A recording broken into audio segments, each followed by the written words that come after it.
When we're starting out on the idea of a new character, we're looking at a lot of the opportunity spaces for a character, and a lot of it's like, what don't we currently have within Valorant?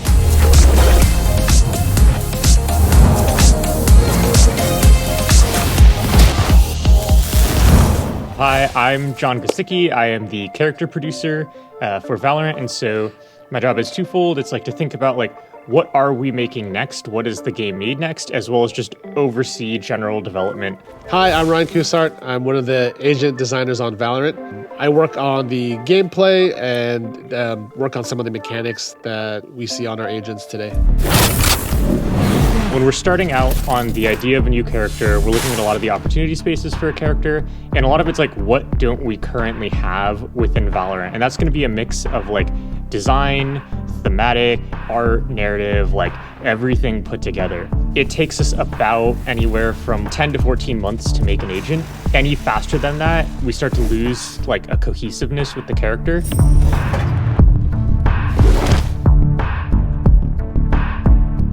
We kind of always knew we wanted to have sprinting in the game, and that was kind of like the seed that kicked off a lot of the conversations around Neon. I think the design space for mobility has always been kind of limited, mainly because it breaks one of the main rules, and it's that consistency. It's being able to predict the movement. And so with Neon, what we wanted to ensure was that we were putting her in a place where you can predict some of the intentionality.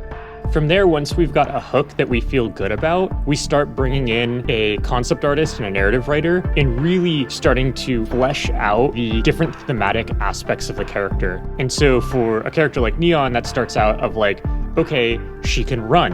And we're like, all right, let's think about what are sprinting thematics. Like we looked at like Olympic runners, we looked at running gear, we looked at athleisure, all of these things that like when you look at her, you're like, okay, cool. I get what she's about at a glance without having to think too deeply. And our goal there is to really just lay out a foundation for the character so that when other people come on board, they have a good structure to work with. They know the personality of the character, they know the visual design of the character, the rest of the gameplay should be in a pretty locked state.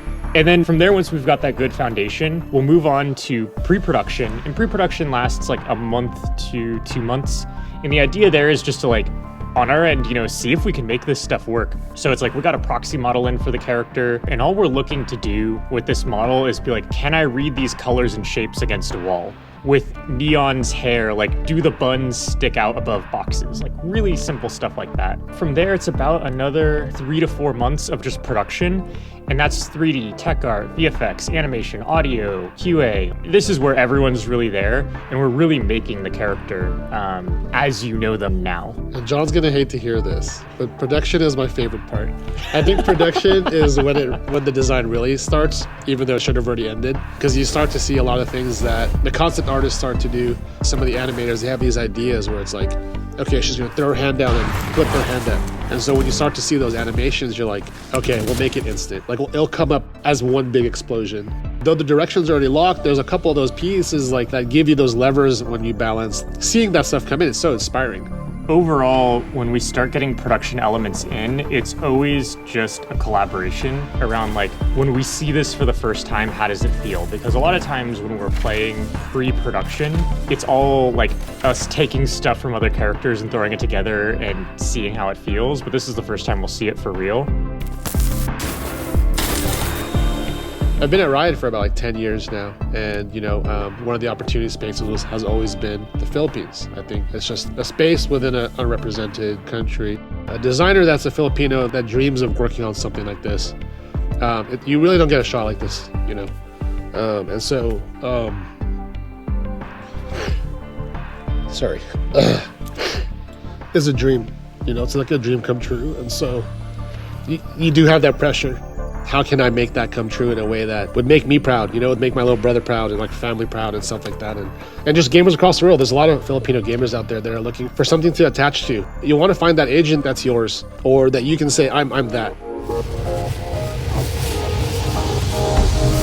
So for Neon, we're kind of looking at, is she doing the things she wants to be doing? Is her wall creating safety? Is her relay bolt actually allowing her to follow up on kills? Is the sprint letting her break timings? We look at what we intend Neon to do and see if she's actually able to achieve those or if she's failing in a certain way, if there's opportunities there. And then from there, we also take a look at win rates, we take a look at pick rates, ensuring that she's able to, at different levels, kind of offer something for her composition. Every agent should make you think about the game in a different way. And it's like the way you're approaching an angle should be different when a new agent is introduced. The way you're approaching a plant or a post-plant scenario, all of these things should change when new agents are there. Running with Neon made you think about like when to be holding an angle or how to think about the sound she's making. Like that was all intentional and part of the goal. I don't know, I just really hope everyone is running as fast as they can on her.